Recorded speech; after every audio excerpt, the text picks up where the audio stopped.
구약성경 59페이지 창세기 38장 1절부터 11절까지 말씀을 함께 보시겠습니다. 한 절씩 저와 여러분의 한 절씩 교독하겠습니다. 제가 1절, 여러분 2절 이어서 봉독합니다. 그 후에 유다가 자기 형제들로부터 떠나 내려가서 아둘람 사람 히라와 가까이 하니라. 그래서 가나안 사람 수아라는 자의 딸을 보고 그를 데리고 동침하니 그가 임신하여 아들을 낳음에 유다가 그의 이름을 엘이라 하니라. 그가 다시 임신하여 아들을 낳고 그의 이름을 오난이라 하고 그가 또 다시 아들을 낳고 그의 이름을 셀라라 하니라. 그가 셀라를 낳을 때에 유다는 거십에 있었더라. 유다가 장자 엘을 위하여 아내를 데려오니 그의 이름은 다말이더라. 유다의 장자 엘이 여호와가 보시기에 악함으로 여호와께서 그를 죽이신지라. 유다가 오난에게 이르되 내 형수에게로 들어가서 남편의 아우된 본분을 행하여 내 형을 위하여 씨가 있게 하라. 오난이 그 씨가 자기 것이 되지 않을 줄 알므로 형수에게 들어갔을 때에 그의 형에게 씨를 주지 아니하려고 땅에 설정하매 그 일이 여호와가 보시기에 악함으로 여호와께서 그도 죽이시니. 다 같이 읽습니다. 유다가 그의 며느리 다말에게 이르되 수절하고 내 아버지 집에 있어 내 아들 셀라가 장성하기를 기다리라 하니 셀라도 그 형들 같이 죽을까 염려함이라. 다말이 가서 그의 아버지 집에 있으니라. 아멘. 네, 오늘도 이렇게 또 하루 일과를 또 마치고 또 주님 앞에 나와서 또 예배드리는 우리 모든 성도님들께 진심으로 사랑과 축복을 전합니다. 오늘은 이제 창세기 38장의 말씀을 우리 함께 이 시간 나누기를 원합니다. 창세기는 지난 37장부터 이제 50장까지 남아있는 후반부의 내용을 통해서 요셉을 중심으로 해서 하나님이 이루어 가시는 그 구원 사역을 보여주고 있습니다. 특별히 야곱의 12아들들 중에서 이제 요셉을 통해서 하나님은 이스라엘이라고 하는 민족을 준비시키는 작업을 하시죠. 그래서 이제 애굽으로 내려가게 하시고 또 여러 가지 사실은 사전 작업을 통해서 하나님의 이제 큰 역사가 이루어지고 있다라고 하는 걸 알 수가 있습니다. 그런데 이 37장부터 시작된 요셉의 이야기가 가운데 갑자기 오늘 38장은 조금 엉뚱한 내용이 들어가 있는 걸 볼 수가 있죠. 우리가 37장 맨 마지막 절에 보면 이렇게 돼 있잖아요. 그 미디안 사람들은 그를 애굽에서 바로의 신하 친위대장 보디발에게 팔았더라. 이거는 이제 형들에 의해서 요셉이 애굽으로 팔려간 이야기가 이제 37장의 마지막이었어요. 그리고 39장 1절에도 시작할 때 보면 요셉이 이끌려 애굽에 내려가매 바로의 신하 친위대장 애굽 사람 보디발의 집에 이제 팔려갔다. 그 집에 팔려갔다 이렇게 이야기를 하고 있어요. 그러니까 37장과 39장은 사실은 쭉 연결되어 있는데 갑자기 오늘 38장이 중간에 그냥 생뚱맞은 내용이 딱 끼어가지고 이게 본문을 설교하기가 해석하기도 어렵고 그리고 이 내용 자체도 굉장히 부끄럽고 좀 낯뜨거운 장면이 들어가 있다 보니까 사실은 이게 설교하기가 참 부담스러운 장면이에요. 또 30절까지 긴 내용을 우리가 다 살펴봐야 되기 때문에 참 부담스러운 수밖에 없는 본문이지만 그러나 여러분 성경은 제가 지금까지 신앙생활을 하고 또 신학을 하고 목회를 하면서 성경은 아무 이유 없이 기록되지 않았습니다. 하나님은 분명한 어떤 의도와 목적을 가지고 이 말씀을 기록되게 하셨습니다.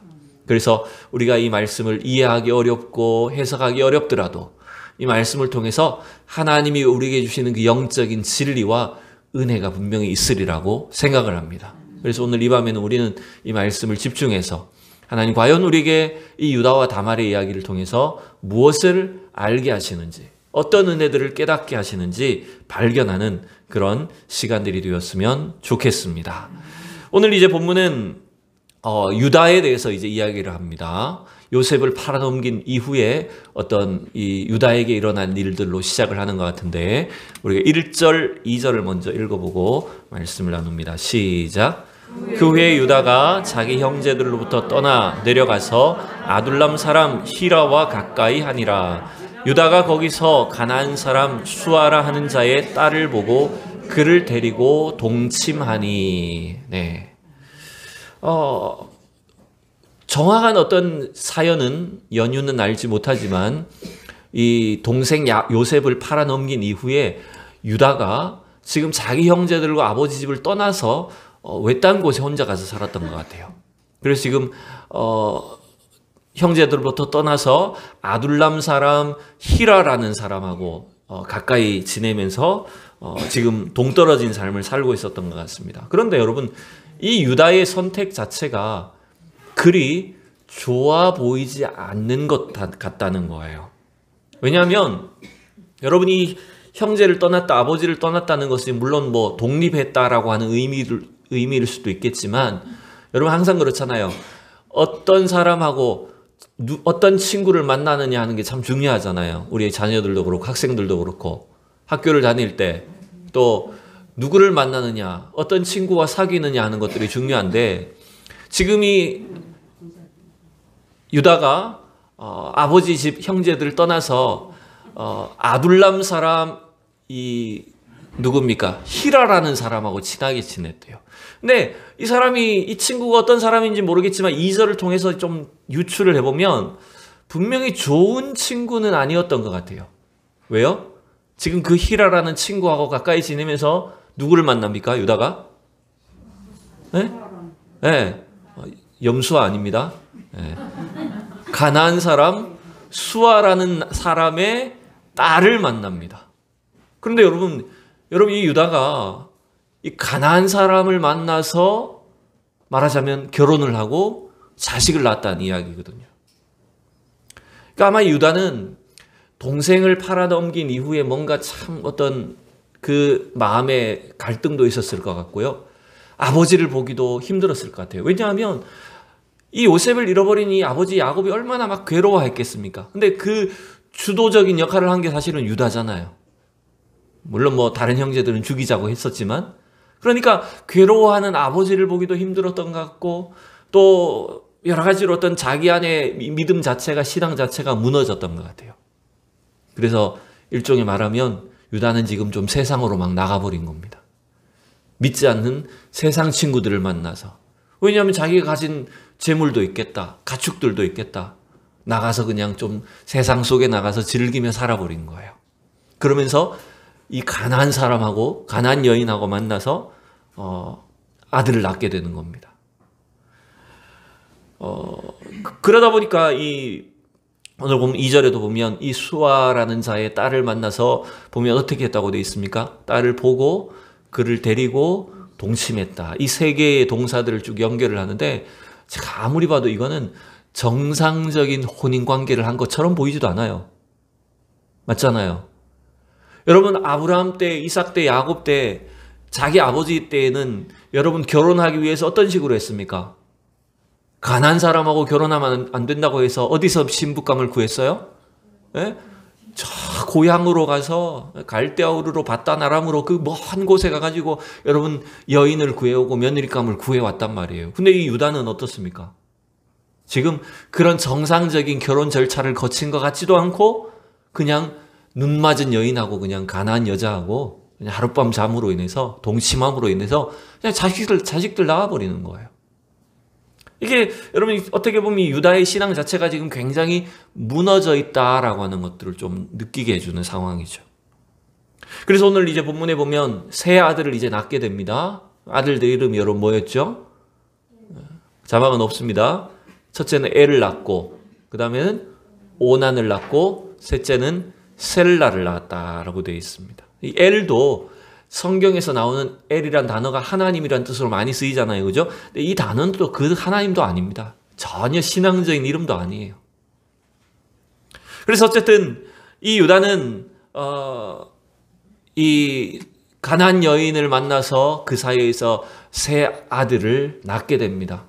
제가 본문을 너무 자세히 설교할 수 없어요. 너무 시간이 많이 걸리기 때문에. 심지어 그 셋째를 낳을 때도 부인 옆에 있지도 않았어요. 여러분 본문을 보면 딴 데가 있었대요. 딴 여자 만났는지도 몰라요.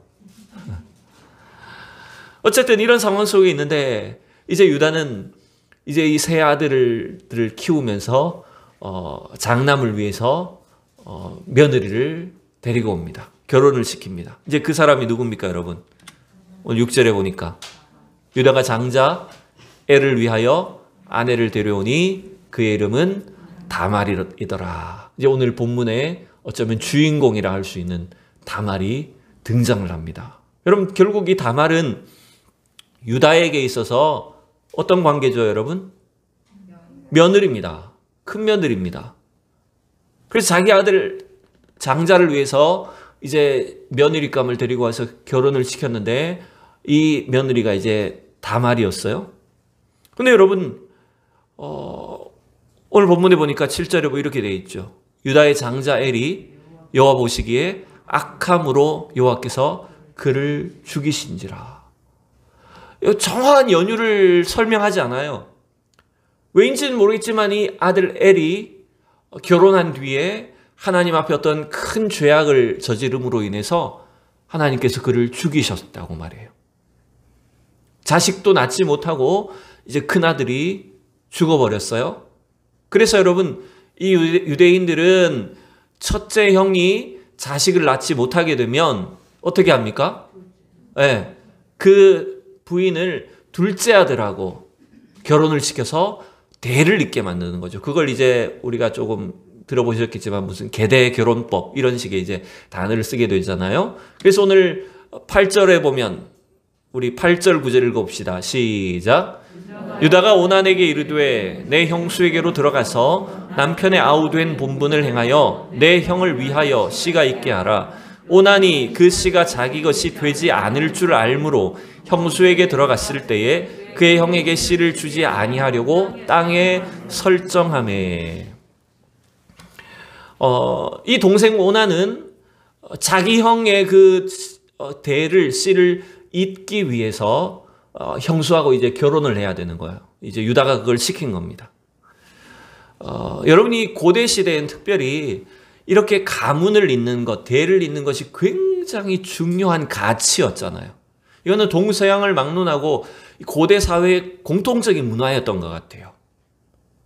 그래서 여러분 우리나라도 예전 시대는 뭐 똑같은 방식은 아니었지만 유사한 방식으로 집안의 대를 잇도록 하는 것들이 참 많았죠. 예를 들면 뭐 며느리가 아들을 낳지 못하면 어떤 식으로라도 아들을 낳습니까? 네? 첩을 들여서라도 시바지를 통해서라도 아들을 어떻게든 낳게 만들었고, 또 만약에 이 큰 집에 아들이 없으면 아들을 낳지 못하면 어떻게 됐습니까? 누구 양자를 드렸어요 보통?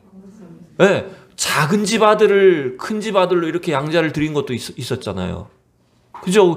제가 알기로는 최근까지도 그런 데가 꽤 많았어요.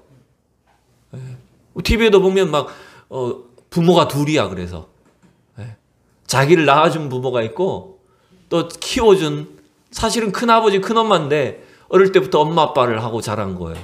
그러다가 크고 나서 엄청 큰 충격을 받았대요, 자기가. 왜냐하면 자기를 실제 작은 아버지 작은 엄마인 줄 알았는데 실제 자기 부모이고, 길러준 엄마 아빠가 사실은 큰 엄마 아빠라는 걸 알고 막 큰 충격받고 이런 이야기를 본 적이 있어요, TV에서.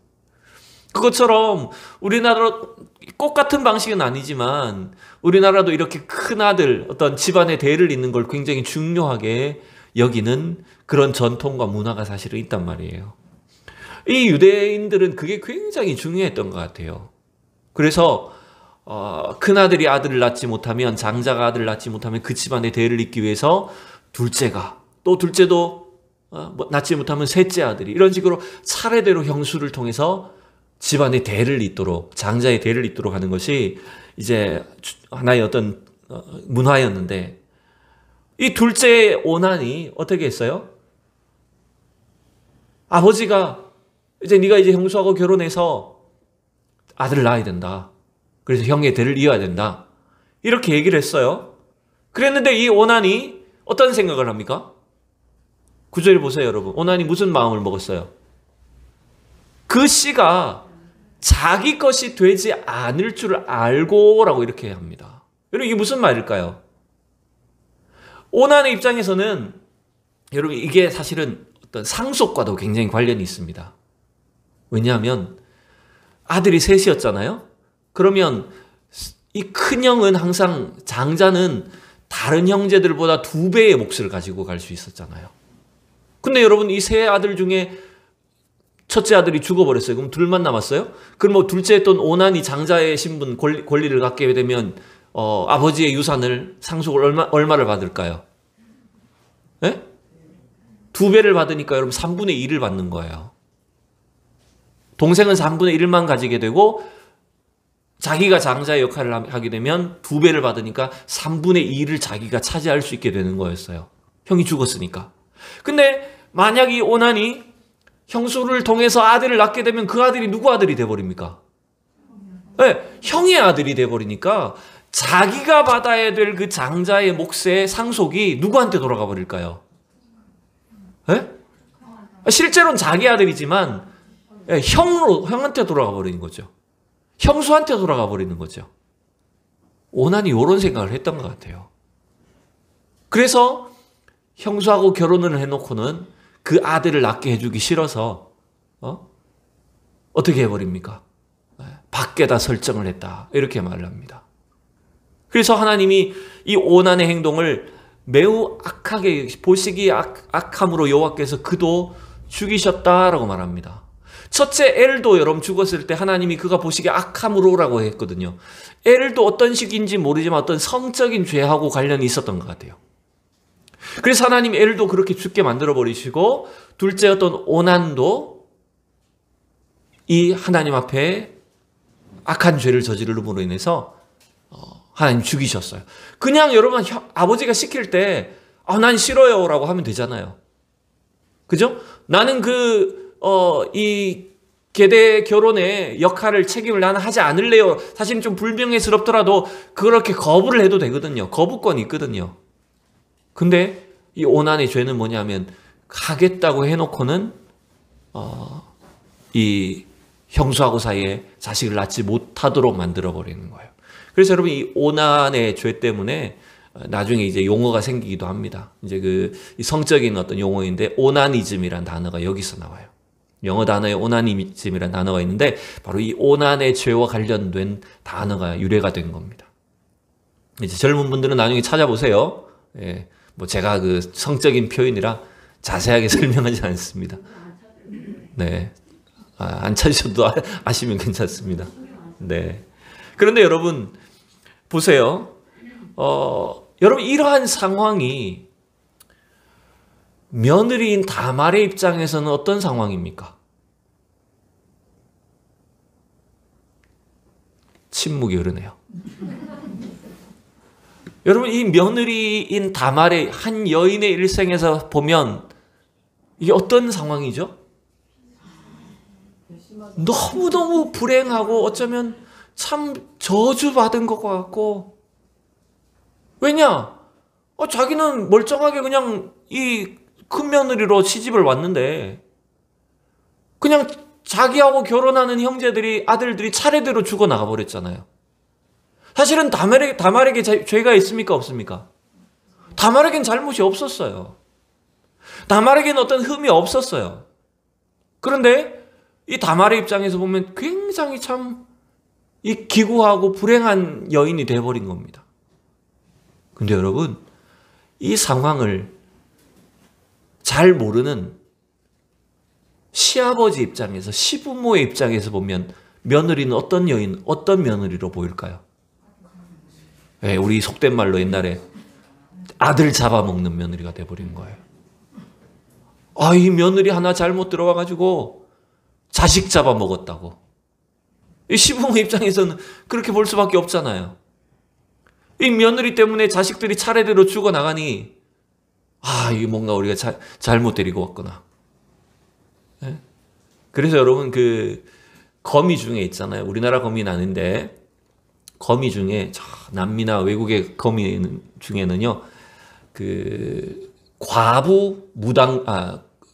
검은 과부거미라는 종류가 있습니다. 색깔이 새카만 거미인데 이름이 과부거미예요.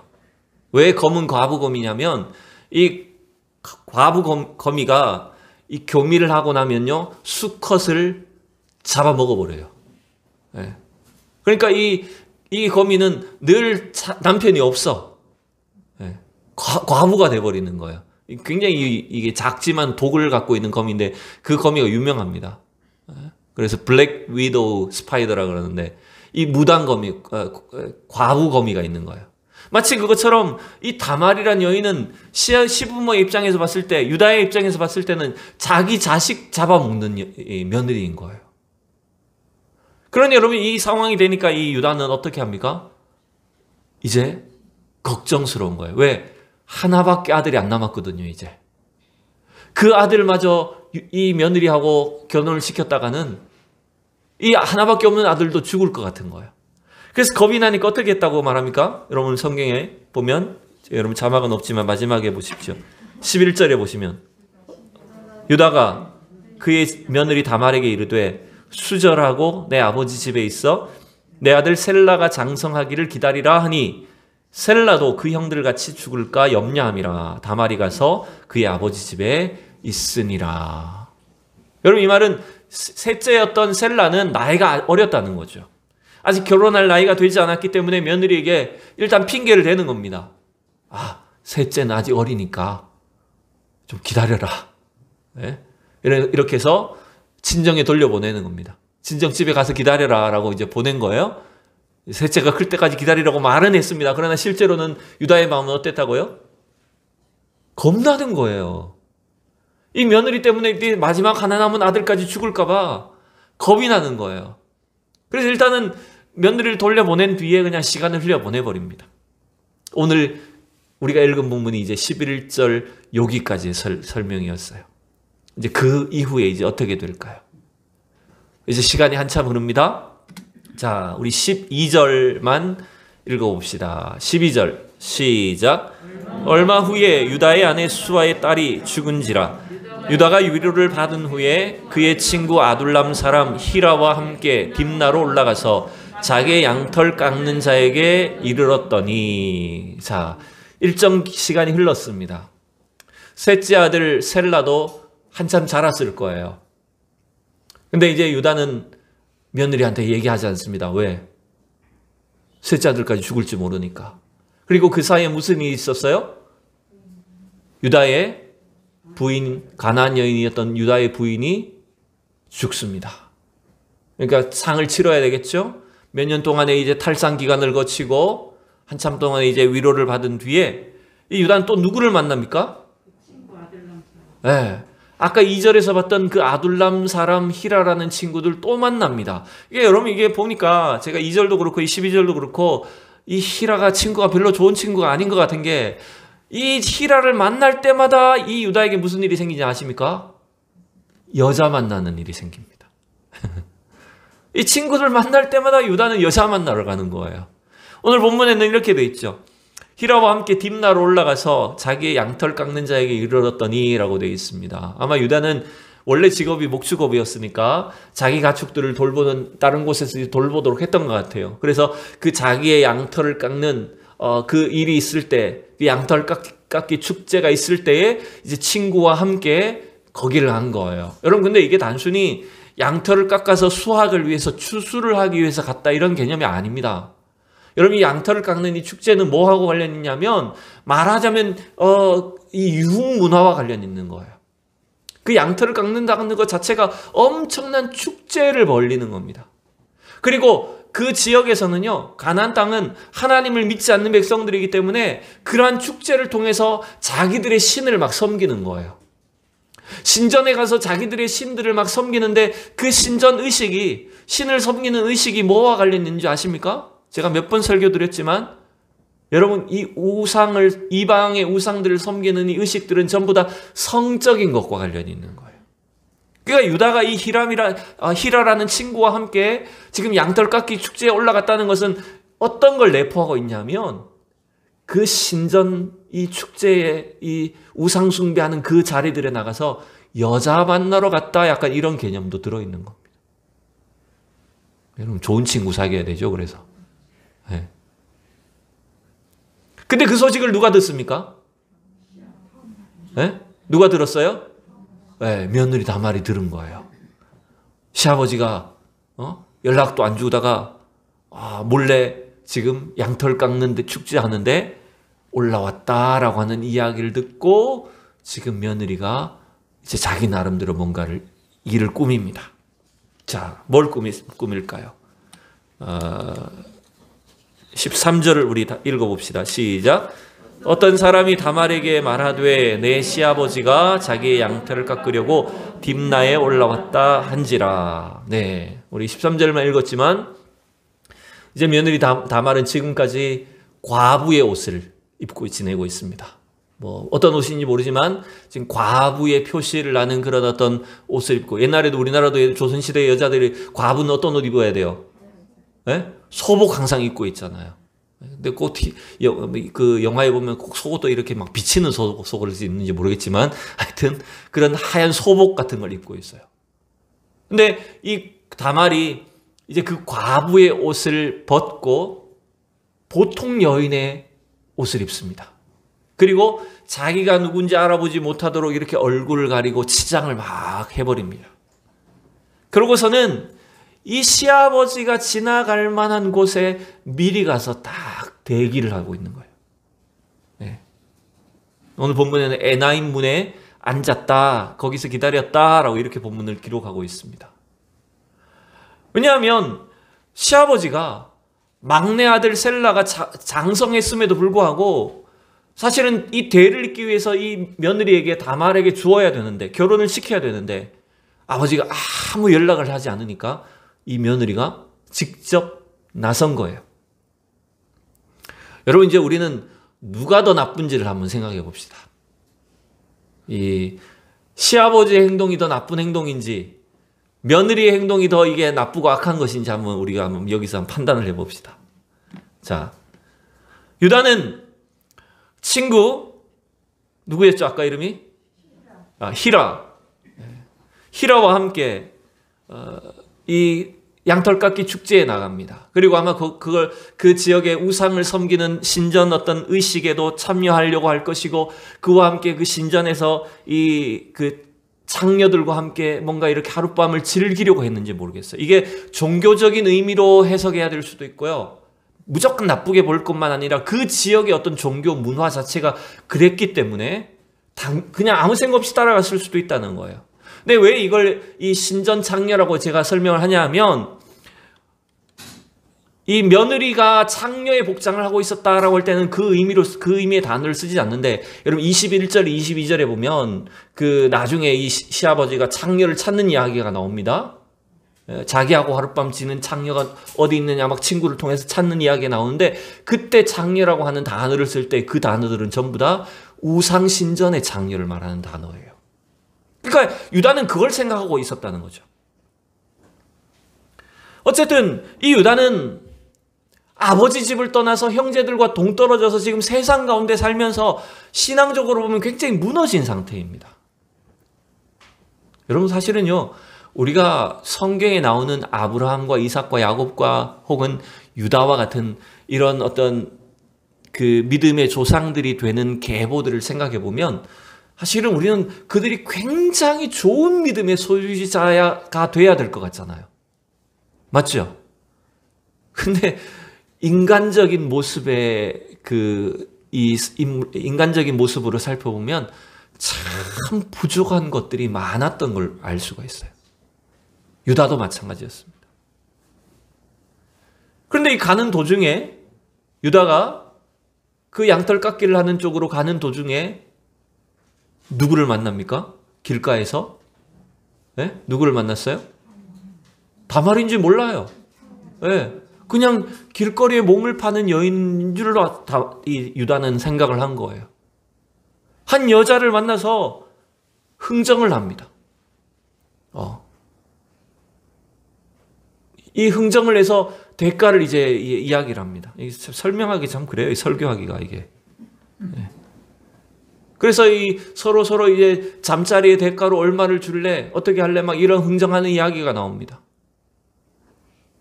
근데 이 유다는 그때 뭐 아무것도 사실 준비해 가지 않은 상황이었던 것 같아요. 예상치 못한 곳에서 지금 여자를 만난 거거든요.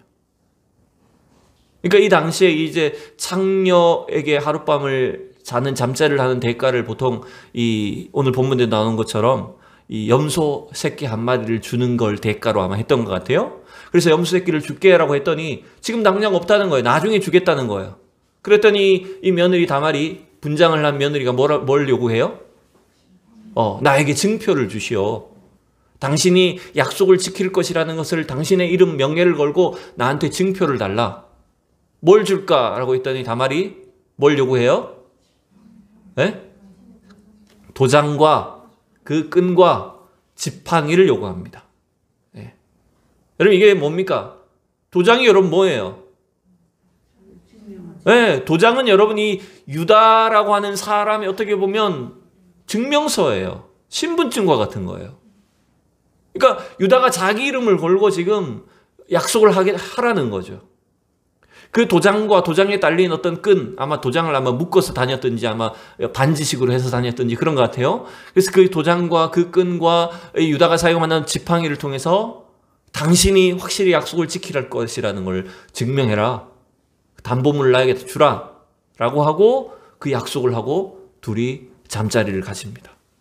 그때까지도 유다는 아무것도 모릅니다. 자기 며느리인 줄 꿈에도 생각하지 못하고 있습니다. 그럼 누가 더 나쁜가요? 둘 다 나쁘죠. 네? 이 자기 며느리인지 모르고 창녀를 만난 걸로 생각하는 유다도 있고, 며느리는 어떻게 해서든지 임신을 해야 되겠다는 생각을 가지고 시아버지를 유혹해서 잠자리를 가졌다. 예, 이게 지금 오늘날의 우리의 이 현대인들의 도덕적 기준으로, 우리 한국 사람의 도덕적 기준으로 참 이게 말이 안 되는 상황이에요. 이 성경에 왜 이런 이야기까지 들어가 있을까? 왜 하나님 이런 내용까지 굳이 기록하게 하셨을까? 잘 이해가 되지 않는 상황이라는 겁니다. 여러분 언뜻 생각하기는 다말이 자기를 정체를 속이고 시아버지와 동침을 하는 것이 매우 악한 선택을 한 것처럼 보이지만, 여러분 이게 사실은요 고대 근동 지방의 상황에서는 그렇게 악한 것은 아닙니다. 왜냐하면 심지어 이 유다에게 세 아들이 있었는데 세 아들이 다 자식을 낳지 못하고 죽게 된다면 일부 지역에서는 며느리와 시아버지를 통해서 자식을 낳도록 하는 것도 허용하는 문화가 있었대요. 그러니 지금 다말이 생각한 것, 다말이 의도한 것 자체가 사실은 그렇게 막 아주 악한 방식은 아니었어요. 왜 그러냐면 생각해 보세요. 다말이 자기의 음란한 어떤 음욕을 위해서 지금 시아버지를 유혹한 겁니까? 아니었어요. 다말이 물질적인 어떤 소득을 위해서 자기 몸을 판 겁니까? 그것도 아니었어요. 그러니까 다말은 어떻게 보면 정말로 이 집안의 대를 이어야 되겠다는, 그게 우습지만 여러분 우리가 봤을 땐 대를 뭐 할래요? 그냥 혼자 살면 편하지, 그죠 권사님? 그러니까 지금 우리가 봤을 때는 이게 정말로 말이 안 되는 것처럼 보이지만 다말의 입장에서는 그게 너무 절박했다는 거예요. 술 먹여놓고 아버지하고 저격하고 난. 그거보단 낫죠. 딸들이 그죠? 네. 네. 맞아요 권사님. 그렇죠. 그거보단 낫죠. 어떻게 보면. 이런 반응이 나올 줄 저는 몰랐습니다. 네. 자 어쨌든 이 유다와 다말에 대해서 우리가 조금 더 이따가 다시 결론적으로 좀 해석을 해보도록 합시다. 이제 그 이후에 어떻게 됐을까요? 자, 이건 좀 이따 하고 그 이후에 어떻게 됐을까요? 네. 그 후에 이제 유다는 자기가 자기 신분증을 맡겨놨잖아요. 담보물로 맡겨놨으니까 어떻게 해야 돼요? 네, 이제 대가를 주고 염소 새끼 한 마리를 주고 다시 돌려받아야죠. 그래서 친구를 통해서 수소문을 합니다. 그 지역에 창녀 한 사람 있다. 내 물건 갖고 있는 여자 있으니까 찾아라. 염소를 주면서 찾아라고 했는데 아무리 찾아도 없어요. 그 지역에는 창녀가 없다는 거예요. 그런 여자가 없다는 거예요. 신전 창녀들만 있을 뿐이지 그런 일을 하는 길거리에서 몸을 파는 사람 원래 없었다는 거예요. 도대체 누구였지? 유다 입장에서는 굉장히 황당한 상황이 생깁니다. 근데 여러분 그냥 포기했어요. 신분증 잃어버렸다 포기했어요. 근데 3개월이 지납니다. 무슨 소식이 들려왔을까요? 무슨 소문이 들려왔을까요? 과부인 며느리가 임신했다는 소식이 들려요. 분명히 이 며느리가 지금까지 아직 정식으로 집안을 떠난 게 아닌데, 다른 남자를 만나서 결혼한 게 아닌데 과부 상태인데 며느리가 임신했다는 것은 곧 무슨 의미입니까? 며느리가 무슨 일을 저질렀다는 의미입니까? 며느리가 바람을 폈다는 거죠. 음행을 저질렀다는 겁니다. 이 시아버지가 화가 머리 끝까지 났습니다. 그래서 이 유다는 며느리를 죽이라고 말하는데, 그것도 어떻게 죽이라고 성경에 되어 있는지 아세요? 불태워 죽이라고 되어 있습니다. 가장 끔찍한 방식으로 며느리를 죽이라고 시켰습니다. 이 며느리 다말이 죽임을 당하기 위해서 끌려 나오는 가운데 뭘 가지고 나올까요, 이제? 자기가 이제 주장할 수 있는 증거를 갖고 있습니다. 나는 이 사람 때문에 임신했다. 이 놈이 나쁜 놈이다. 이러면서 그 증표를 이제 사람들에게 내밀었어요. 그럼 그게 근데 누구 거였습니까? 유다의 것이었어요. 그러니까 시아버지가 완전히 그냥 할 말이 없어졌죠. 오늘 그래서 26절에 보면 이렇게 말합니다. 같이 읽읍시다. 시작. 유다가 그것들을 알아보고 이르되 그는 나보다 옳도다. 내가 그를 내 아들 셀라에게 주지 아니하였음이로다 하고 다시는 그를 가까이 하지 아니하였더라.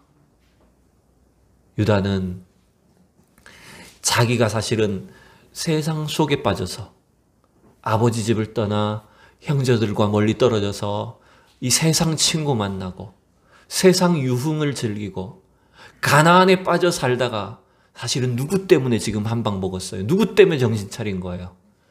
가나안 여인이었던 며느리 다말 때문에 정신을 차린 거예요. 네가 나보다 옳구나. 여러분, 이게 어떻게 보면 우리 예수 믿는 사람들이, 하나님의 백성들이, 옛날에 신앙생활 잘하고 어릴 때 신앙생활 잘 하던 사람들이 점점 자라면서 어떤 일들이 생길까요? 세상으로 나갑니다. 믿지 않는 사람들하고 자꾸 어울립니다. 그러면서 자기 신앙이 아무것도 아닌 것처럼 막 그렇게 방탕하게 살아가기도 합니다. 여러분, 사실 지금은 그렇잖아요. 지금 이 코로나 상황 속에 얼마나 많은 사람들이, 청년들이, 젊은이들이 그 코로나의 핑계를 대고 여러 가지 이유를 대면서 여러분 신앙생활을 등한히 합니까? 여러분, 그런데 정말로 조심해야 될 것은 이 유다의 모습을 보면 그 신앙생활 제대로 하지 못한 세상 가운데로 빠졌던 이 유다는 오히려 이 세상의 여인이었던 다말 때문에 한 방 먹을 때가 온다는 거예요. 어떻게 보면 감사한 일이죠. 이 며느리 다말이 들어온 것이 어떻게 보면 감사한 일이 되어버린 겁니다. 그래서 이 유다는 그 며느리를 향해서 그가 나보다 옳다라고 자기의 이 잘못들을 깨닫고 뉘우치는 과정을 거치게 됩니다. 여기서 옳다라고 하는 것이요, 이 다말의 행동이 절대적이다, 완벽하다, 이런 뜻은 아닙니다. 다말의 선택과 다말의 행동 자체가 시아버지를 유혹해서라도 자식을 낳아야 되겠다, 그것이 여러분 절대적이다, 절대 의롭다라고 하는 그런 말은 아니에요. 그러나 여러분, 다말의 입장에서는 죽은 남편을 위해서 자기가 할 수 있는 최선의 선택을 했단 말이에요. 우리가 볼 때는 이것이 무슨 대단한 일이냐 싶지만, 뭐 굳이 그 집안에 아들을 낳는 것이 그렇게 중요하냐 생각되지만, 다말의 입장에서는 어떻게 보면 그가 희미하게, 시아버지를 통해서 희미하게 알고 있는 그 하나님의 언약과 그 축복을 이어가는 일들에 자기가 쓰인다는 것, 자기가 그 집안에 대를 잇는 것 하는 것 그 자체가 너무나 중요한 일이었기 때문에 이 참 기가 막힌 선택을 통해서 시아버지를 통해서 아들을 낳았다라고 하는 거예요. 여러분, 이 다말의 입장에서는 이건 굉장히 수치스러운 일 아닙니까? 어떻게 보면 장녀의 복장을 하고 장녀가 되어서 시아버지를 유혹하고 그리고 또 불륜의 음행의 죄를 지고 죽임을 당해야 되는 그런 수치스러운 상황을 다말은 선택한 거예요. 그런 치욕을 무릅쓰고서라도 나는 하나님 복을 받아야 되겠다.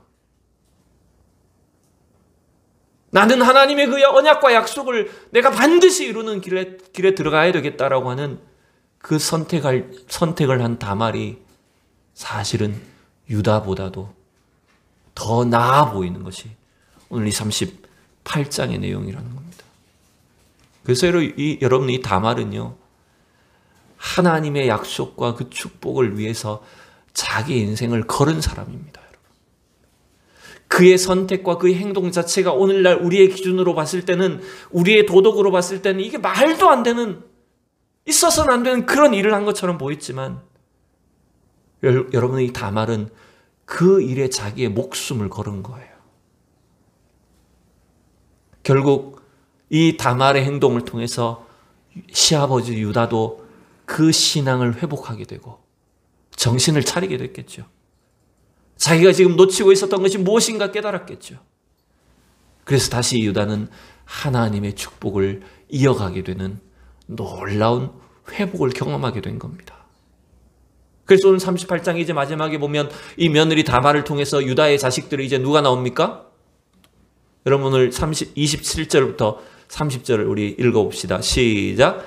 해산할 때에 보니 쌍테라 해산할 때에 손이 나오는지라 산파가 이르되 이는 먼저 나온 자라 하고 홍색 실을 가져다가 그 손에 메었더니 그 손을 도로 들이며 그의 아우가 나오는지라 산파가 이르되 내가 어찌하여 터뜨리고 나오느냐 하였으므로 그 이름을 베레스라 불렀고 그의 형 곧 손에 홍색 실을 잇는 자가 뒤에 나오니 그의 이름을 세라라 불렀더라. 여러분 또 공교롭게도 또 이 쌍둥이에요. 그죠? 항상 성경에는 쌍둥이만 나오면 무슨 일이 생겨요. 이 누굽니까? 야곱하고 누구죠? 에서도 그랬고 항상 이 쌍둥이가 나올 때 무슨 문제가 생기고 여러 가지 갈등이 생기는데 공교롭게도 또 이 유다의 아들들이 다말을 통해서 쌍둥이가 태어납니다. 근데 참 신기하게도 이 쌍둥이도 태어날 때 엄청 경쟁이 심했던 것 같아요. 그래서 손이 먼저 나와버려요. 손이 먼저 나오니까 얘가 맞이구나 하고 거기에 표시를 해주기 위해서 쌍둥이 태어나면 모르니까 표시를 해주기 위해서 여기다 실을 하나 홍색 실을 하나 묶어놨는데 놀랍게도 손이 다시 들어가 버립니다. 그리고 누가 나와요? 동생이 또 먼저 나와버립니다. 그러면서 동생이 이게 터트리고 나왔다라고 해서 동생 이름을 베레스라고 이름을 붙이게 되고 형이었던 손이 먼저 나왔던 이 형은 세라라고 이제 부르게 됩니다. 근데 여러분 이 베레스와 세라 그리고 여러분 사실 아들 하나 사실 더 남아 있잖아요. 셀라가 남아 있잖아요. 원래 세 아들 중에 두 명이 죽고 막내가 살아남아 있으니까 셀라가 있고 베레스가 있고 세라가 있고 다시 3명 됐네요. 하나님이 먼저 죽은 두 아들 대신에 이 다말을 위해서 남편 둘 일찍 죽은 것 때문에 그 다말을 위로하기 위해서 어쩌면 하나님이 두 아들들을 주신 거예요. 다시 3명이 되게 하셨어요. 근데 이 중에 여러분 누가 장자가 될까요? 누가 장자가 돼야 될까요? 셀라, 베레스, 세라 3명 중에 누가 장자가 될까요? 네? 그렇죠? 우리가 봤을 때는 이 셀라가 셋째 아들이 남아 있으니까 얘가 장자가 돼야 되지 않을까 싶은데 사실은 이 유다를 통해서 낳은 이 아들들이 장자의 역할로 태어난 겁니다. 큰 아들의 몫으로 태어난 거예요. 그래서 이 다말의 아들들이 장자의 역할을 하게 되고 그 중에서도 형보다 또 먼저 태어났던 이 베레스가 장자의 장자권을 갖게 되는 걸 볼 수 있습니다. 자, 이제 마지막으로 이 베레스가 또 세라가 성경에서 어떻게 기록되는지를 보고 말씀을 마칩니다. 우리 마태복음 1장 자 같이 읽습니다. 1장 1절에서 6절 시작. 아브라함과 다윗의 자손 예수 그리스도의 계보라. 아브라함이 이삭을 낳고 이삭은 야곱을 낳고 야곱은 유다와 그의 형제들을 낳고 유다는 다말에게서 베레스와 세레를 낳고 베레스는 헤스론을 낳고 헤스론은 람을 낳고 람은 아비나답을 낳고 아미나답은 나손을 낳고 나손은 살몬을 낳고 살몬은 라합에게서 보아스를 낳고 보아스는 룻에게서 오벳을 낳고 오벳은 이새를 낳고 이새는 다윗 왕을 낳으니라. 다윗은 우리아의 아내에게서 솔로몬을 낳고. 여러분, 이 다말의 두 아들, 특별히 그 중에서도 베레스는 이제 다윗 왕과 예수 그리스도의 조상이 되는 그 놀라운 축복 가운데 들어가게 된 걸 우리가 볼 수가 있습니다. 여러분, 우리는 오늘도 이 시대 속에 하나님이 사용하시는 사람, 하나님 앞에 쓰임받는 사람들은 어떤 사람들이냐면 뭔가 막 특별하게 대단한 인물이라기보다는요, 어떻게 보면 그 하나님의 은혜 앞에 집요하게 매어 달리는 사람이에요. 하나님, 나는 아무것도 가진 것이 없고 아무런 자격이 없기 때문에 하나님이 나를 도와주시지 않으면, 하나님이 나를 써주시지 않으면 나는 아무것도 아닙니다 라고 그 하나님의 은혜 가운데 자기 자신을 전적으로 던지는 사람이라는 거예요. 그 다말을 통해서 오히려 유다를 부끄럽게 하시고, 그 이방 여인이었던 다말을 통해서 그 수치스럽고 부조리해 보이는, 부도덕해 보이는 이 다말을 통해서 하나님은 그를 놀라운 언약과 축복의 계보 가운데 들어오게 하시고 그녀의 이름을 사용하셨던 걸 우리가 볼 수가 있습니다. 여러분, 그래서 오늘도 우리 저와 여러분들의 신앙과 믿음은 대단히 중요합니다. 여러분, 우리가 이 세상 속에 의지할 것이 없기 때문에 정말 나는 주님의 은혜만을 의지합니다, 주님의 능력만을 내가 붙잡습니다 라고 나아갈 때 여러분, 그 신앙과 믿음을 주님이 칭찬해 주시고 사용해 주실 줄로 믿습니다. 오늘 우리가 이 시대에 이 다말과 같이 참 부족하기 짝이 없지만, 우리의 과거는 부끄러움이 많지만 정말 하나님 앞에 이렇게 칭찬 듣는, 쓰임받는 우리 모두가 될 수 있기를 축원합니다. 기도하겠습니다. 하나님 아버지, 주의 크신 은혜를 감사합니다. 이 유다와 다말의 사건을 통해서 하나님 오히려 참 세상에 부족하고 연약하고 어리석은 자들을 택하시고 그들에게 믿음을 주셔서 하나님의 언약을, 하나님의 축복을 바라보며 온전히 자기 자신을 던질 때 그들을 사용하신 것처럼 오늘도 우리를 이 시대 속에 이 땅 가운데 하나님이 사용하시는, 주님이 칭찬하시는 그런 복된 믿음의 사람들이 되게 하여 주시옵소서.